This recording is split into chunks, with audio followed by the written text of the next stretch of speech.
Hello my dear student, welcome back to competitive guider channel. आप सभी का स्वागत है। आज के इस वीडियो में क्लास 10th भारतीय भवन फिजिक्स के चैप्टर नंबर 3 सभी अति लघुतरीय प्रश्नों का उत्तर करने वाले हैं। तो आप सभी बने रहें, शुरू से लेकर अंत तक के वीडियो को देखिए और सभी अति लघुतरीय प्रश्नों का उत्तर देखिए। आगे आने वाले वीडियो में हम लघुतरीय और दीर्घोत्तरीय प्रश्नों का भी उत्तर करेंगे, तो आप लोग चैनल पे बने रहें। चैनल को सब्सक्राइब कर लीजिए, इसी तरह के नोटिफिकेशन आपको समय समय पे मिलते रहेगा। तो चलिए फटाफट से हम लोग समय बिना गमाए हुए हम लोग जल्दी से फटाफट से देख लेते हैं अति लघुतरीय प्रश्न। अगर आप लोग अति लघुतरीय प्रश्न को देखते हैं तो हमें ऐसा महसूस होता है कि आपका जो ऑब्जेक्टिव क्वेश्चन है वो बहुत ज़्यादा हद तक क्लियर होगा। तो चलिए हम आपको दिखाते हैं ऑब्जेक्ट इसमें क्या है अति लघुतरीय प्रश्न और किस तरीके से उसको हम ऑब्जेक्टिव क्वेश्चन में कन्वर्ट कर सकते हैं। तो देखिए फर्स्ट क्वेश्चन आपके स्क्रीन पर दिखेगा, जिसमें कहता है कि नेत्र के उस गुण को जो विभिन्न दूरियों पर स्थित वस्तुओं को फोकस करने में सहायता करता है उसे क्या कहते हैं। यहाँ पे आप थोड़ा सा समझेंगे तो आपको इसी क्वेश्चन को उलट दिया जाएगा और पूछा जाएगा कि नेत्र के वो कौन सा गुण है, नेत्र के वो कौन सा गुण है जो विभिन्न दूरियों पर स्थित वस्तुओं को फोकसित करने का कार्य करता है। ठीक है, ऑप्शंस में दे दिया जाएगा, ऑप्शन में दिया जाएगा निकट दृष्टि दोष, दूर दृष्टि दोष, समंजन क्षमता या इनमें से कोई नहीं। तो आप लोग जब इस क्वेश्चन को सोल्व कर लेंगे तो वो भी क्वेश्चन आपसे इजीली सोल्व हो जाएगा। तो इसका उत्तर क्या हो जाएगा, समंजन क्षमता। तो जो ऑब्जेक्टिव क्वेश्चन रहेगा ना उसका भी उत्तर क्या हो जाएगा, समंजन क्षमता। तो इन चीजों को आप थोड़ा सा ध्यान रखना और अच्छे से पढ़ना, तो आपका ऑब्जेक्टिव जो क्वेश्चन है ना वो भी क्लियर होते चलेगा। अब चलते हम लोग क्वेश्चन नंबर 2 पे। क्वेश्चन नंबर देखिए 2 में कहता है क्या भिन्न भिन्न दूरियों पर स्थित वस्तुओं के प्रतिबिंब को फोकस करने के लिए नेत्र लेंस की जो फोकस दूरी है वो सिलियरी पेशियों द्वारा परिवर्तित होती है। और यहाँ पे उत्तर में क्या करना है, आपको हाँ लिखना है। आपसे यहाँ पे प्रश्न पूछा जा रहा है क्या जो भिन्न भिन्न दूरी पर स्थित वस्तुओं के प्रतिबिंब हैं उनको फोकस करने के लिए जो नेत्र लेंस है वो सिलियरी पेशियों द्वारा परिवर्तित होती है। तो हाँ, ये सिलियरी पेशियों द्वारा ही परिवर्तित होती हैं। ये भिन्न भिन्न दूरियों पर स्थित जो वस्तु हैं उनके प्रतिबिंब को फोकस करने के लिए ये सिलियरी पेशियां का क्या करती हैं, सहायता लेती हैं और इनसे सहायता लेने के बाद ये क्या कर देती है, परिवर्तित कर देती हैं। अब हम लोग आते हैं क्वेश्चन नंबर 3 पे। क्वेश्चन नंबर 3 कहता है किसी व्यक्ति के चश्मे में लगे लेंस की क्षमता +1.5 डायोप्टर है। डी का मतलब क्या होगा, यहाँ पे डायोप्टर होगा और प्लस का मतलब यहाँ पे धनात्मक मान दिया है। लेंस उत्तल है या अवतल, तो आप सभी को पता होगा कि लेंस की क्षमता जब धनात्मक होती है तो वो लेंस जो होता है वो उत्तल लेंस होता है। तो इसलिए इस प्रश्न का उत्तर क्या आ जाएगा, उत्तल लेंस। अब हम लोग बढ़ते हैं अगले क्वेश्चन नंबर 4 पे। क्वेश्चन नंबर 4 कहता है कि मानव नेत्र की 3 मुख्य दृष्टि दोषों के नाम लिखिए। यानी मानव में जो दृष्टि दोष हैं वो 3 हैं, वो 3 मुख्य कौन कौन से हैं ये आपको बताना है। उत्तर में हमने लिखा है निकट दृष्टि दोष, दूरदृष्टि दोष और जरा दूरदर्शिता, या कहीं कहीं इसको अबिंदुकता भी लिखता है। थोड़ा सा आप ध्यान रखना, अबिंदुकता भी लिखता है और जरा दृष्टि दोष भी लिखता है। तो आप लोग थोड़ा सा इस चीज को ध्यान रखना और अच्छे से पढ़ना, ठीक है। अब हम लोग आते हैं क्वेश्चन नंबर 5 पे। क्वेश्चन नंबर 5 कहता है कि अस्पष्ट दृष्टि की न्यूनतम दूरी क्या है। स्पष्ट दृष्टि कहने का मतलब जहां तक कोई व्यक्ति अच्छे से देख सकता है, साफ साफ देख सकता है, उसकी न्यूनतम दूरी यानी कम से कम कितनी दूरी होनी चाहिए। तो इसका उत्तर हो जाएगा 25 सेंटीमीटर। अब हम लोग बढ़ते हैं क्वेश्चन नंबर 6 पे। क्वेश्चन नंबर 6 कहता है कि अस्पष्ट दृष्टि की न्यूनतम दूरी का मान लगभग कितना होता है। तो जो अस्पष्ट दृष्टि का न्यूनतम दूरी है वही उसका लगभग मान भी होता है। तो उत्तर में आपको लिखना है 25 सेंटीमीटर। अब हम लोग आते हैं क्वेश्चन नंबर 7 पे, जिसमें कहता है कि नेत्र की समान दृष्टि के लिए दूर बिंदु और निकट बिंदु कितनी दूरी पर होते हैं ये आपको बताना है। कितनी दूरी पर होते हैं ये आपको बताना है। तो देखिए उत्तर में हमने लिखा है कि नेत्र की समान दृष्टि के लिए दूर बिंदु अनंत दूरी तथा निकट बिंदु 25 सेंटीमीटर होते हैं। यानी दूर के लिए अनंत होगा, आप जहां तक किसी चीज को देख सकते हैं, किसी वस्तु को देख सकते हैं, ये आपके लिए दूर बिंदु कहलाता है। लेकिन निकट बिंदु कम से कम 25 सेंटीमीटर होनी चाहिए। 25 सेंटीमीटर है तो ये निकट बिंदु जो है समान दृष्टि के लिए वो समझी जाती है। ठीक है, अब हम लोग बढ़ते हैं अगले क्वेश्चन नंबर 8 पे, जिसमें कहता है कि जब हम नेत्र से किसी वस्तु की दूरी को बढ़ा देते हैं तो नेत्र में प्रतिबिंब दूरी का क्या होता है। फिर से क्वेश्चन को रिपीट करते हैं, जिसमें कहा है कि जब हम नेत्र मतलब अपनी आंख से किसी वस्तु की दूरी है वो बढ़ा देते हैं। बढ़ाने का मतलब अभी हम 2 मीटर पर देख रहे थे तो आगे चल के उसे हम 4 मीटर पर देख रहे हैं, तो नेत्र में प्रतिबिंब की दूरी का क्या होगा। तो जाहिर सी बात है कि हमारे आंख में जो प्रतिबिंब की दूरी होगा वो परिवर्तित हो जाएगा। तो उत्तर में हमने लिखा है कि प्रतिबिंब दूरी में कोई परिवर्तन नहीं होता है। देखिए, प्रतिबिंब दूरी में कोई परिवर्तन नहीं होता है, लेकिन वस्तु देखने में आपको छोटा बड़ा जरूर ही दिखेगा। ठीक है, अब हम लोग आते हैं अगले क्वेश्चन नंबर 9 पे, जिसमें कहता है कि एक व्यक्ति जिसका नेत्र निकट दृष्टि दोष से ग्रसित है। ग्रसित से मतलब यहाँ पे खराब है। ठीक है, ग्रसित का मतलब क्या है, खराब है। 1.5 मीटर से अधिक यानी 1.5 मीटर से अधिक दूरी पर की वस्तुओं को स्पष्ट नहीं देख पाता है।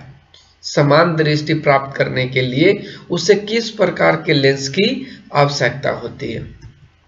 तो उत्तर में हो जाएगा अवतल लेंस। आप लोगों को पता होगा कि जब किसी वस्तु को निकट की वस्तु जब दिखाई नहीं देती है तो उसे अवतल लेंस की आवश्यकता होती है। तो यहाँ पे क्या लिख देंगे, अवतल लेंस। ठीक है, अब क्वेश्चन नंबर 10 पे आते हैं। क्वेश्चन नंबर 10 कहता है कि एक विद्यार्थी अपने क्लास के अंतिम पंक्ति में बैठने पर ब्लैक बोर्ड पर की लिखावट स्पष्ट नहीं देख पाता है। उसकी आंख किस प्रकार के दोष से ग्रसित है और इस दोष को दूर करने के लिए किस प्रकार के लेंस का व्यवहार करना होगा। यानी इस दृष्टि दोष को दूर करने के लिए किस प्रकार के बने लेंस का वो उपयोग करेगा तो उसकी जो दृष्टि दोष है वो समाप्त होगी। उत्तर में हमने लिखा है कि जब ऐसी स्थिति देखने को मिलती है तो इस दोष को हम लोग कहते हैं दूरदृष्टि दोष। ठीक है, और इस दोष को दूर करने के लिए उत्तल लेंस के जो बने चश्मा है उसका उपयोग करना चाहिए, तभी आपको अपनी आंख से किसी वस्तु को आसानी से और अच्छे तरीके से देख पाएगा। ठीक है, अब हम लोग आते हैं क्वेश्चन नंबर 11 पे। क्वेश्चन नंबर 11 कहता है कि नेत्र लेंस की फोकस दूरी कम हो जाने से कौन सा दृष्टि दोष होता है।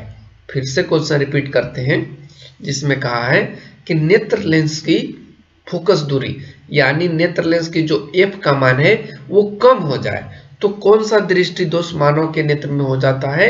तो उसे हम लोग बोलते हैं दूरदृष्टि दोष। क्या बोलते हैं उसे, दूरदृष्टि दोष। और हम लोग आते हैं क्वेश्चन नंबर 12 पे। क्वेश्चन नंबर 12 कहता है एक व्यक्ति के चश्मे में अवतल लेंस लगा है, वह किस दृष्टि दोष से पीड़ित है। तो अभी हमने आपको ऊपर बताया था कि एक मतलब जिसमें उत्तल लेंस लगा हुआ है, जिसमें अवतल लेंस लगा हुआ है वह निकट दृष्टि दोष से ग्रसित होगा और जिसमें उत्तल लेंस लगा है वह दूर दृष्टि दोष से ग्रसित होता है। तो यहाँ पे क्या लिखेंगे, निकट दृष्टि दोष। क्वेश्चन नंबर 13 पे आइए। क्वेश्चन नंबर 13 कहता है किस दृष्टि दोष में किसी वस्तु का प्रतिबिंब रेटिना के पीछे बनता है। यानी वो कौन सा दृष्टि दोष है जिसमें किसी भी वस्तु का प्रतिबिंब रेटिना के पीछे बनेगा। तो उत्तर में हमने लिखा है दूरदृष्टि दोष में किसी वस्तु का जो प्रतिबिंब होता है वो रेटिना के पीछे बनता है। ठीक है, तो आप लोग इन चीजों को भी समझ पा रहे होंगे। अब हम लोग बढ़ते अगले क्वेश्चन नंबर जो नेक्स्ट है वो कहता है कि एक अस्पष्ट चित्र द्वारा निकट दृष्टि दोष का वर्णन कीजिए।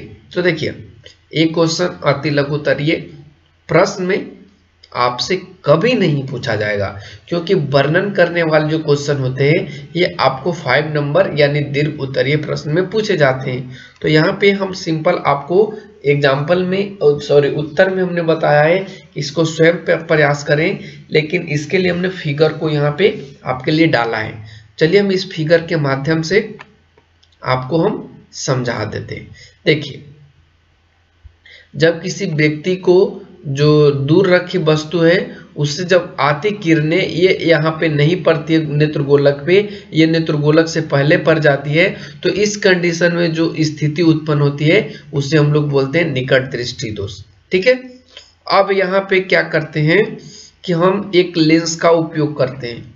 ठीक है, और वो कौन सा लेंस होता है तो आप यहाँ पे देख पा रहे होंगे, ये आपका निकट दृष्टि दोष में कौन सा यूज होता है, तो ये अवतल लेंस होता है। तो यहाँ पे अब जैसे अवतल लेंस का उपयोग करेंगे तो ये जो वस्तु का प्रतिबिंब होगा वो सीधे इस स्थान पर बन जाएगा। ठीक है, तो इस तरीके से आपको यहाँ पे लिखना है। अब हम लोग आते हैं क्वेश्चन नंबर 15 पे, जिसमें कहता है कि दीर्घ दृष्टि दोष किस प्रकार के लेंस द्वारा दूर किया जाता है। तो उत्तर में हमने लिखा है उत्तल लेंस या अभिसारी लेंस, इसका एक और नाम है अभिसारी लेंस। ठीक है, तो आप अभिसारी लेंस भी लिख सकते हैं। अगर आपको ऑप्शन में अभिसारी लेंस मिले तो आप अभिसारी लेंस को भी टिक आउट कर सकते हैं। ठीक है, अब बढ़ते क्वेश्चन नंबर 16 पे। क्वेश्चन नंबर 16 कहता है कि तारों के टिमटिमाने की व्याख्या किस सिद्धांत पर आधारित है। तो उत्तर में हमने लिखा है वायुमंडलीय अपवर्तन के सिद्धांत पर, या आप खाली अपवर्तन के सिद्धांत पर भी लिख सकते हैं, कोई दिक्कत नहीं होगी। ठीक है, अब क्वेश्चन नंबर 17 पे आइए। क्वेश्चन नंबर 17 कहता है कि श्वेत प्रकाश के विभिन्न वर्णों यानी रंगों में विभक्त होने की घटना को क्या कहते हैं। तो श्वेत प्रकाश के विभिन्न रंगों में विभक्त होने की जो घटना होती है उसे हम लोग प्रकाश का वर्ण विक्षेपण या उससे हम लोग विवर्तन बोलते हैं। ठीक है, अगला क्वेश्चन, क्वेश्चन नंबर 18, जिसमें कहता है कि जब श्वेत प्रकाश एक प्रिज्म से होकर गुजरता है तो किस वर्ण यानी रंग का प्रकाश सबसे अधिक विचलित होता है और किस वर्ण यानी रंग का सबसे कम विचलित होता है। तो उत्तर में हमने लिखा है कि बैंगनी रंग का अधिक तथा लाल रंग का सबसे कम विचलन होता है। ठीक है, आप याद रखना, बैंगनी रंग का सबसे अधिक विचलन होता है, जबकि लाल रंग का जो विचलन है वो बहुत कम होता है। और इसीलिए जो रेलवे ट्रैक होते हैं या रेलवे सिग्नल होते हैं उसमें रेड लाइट का उपयोग किया जाता है।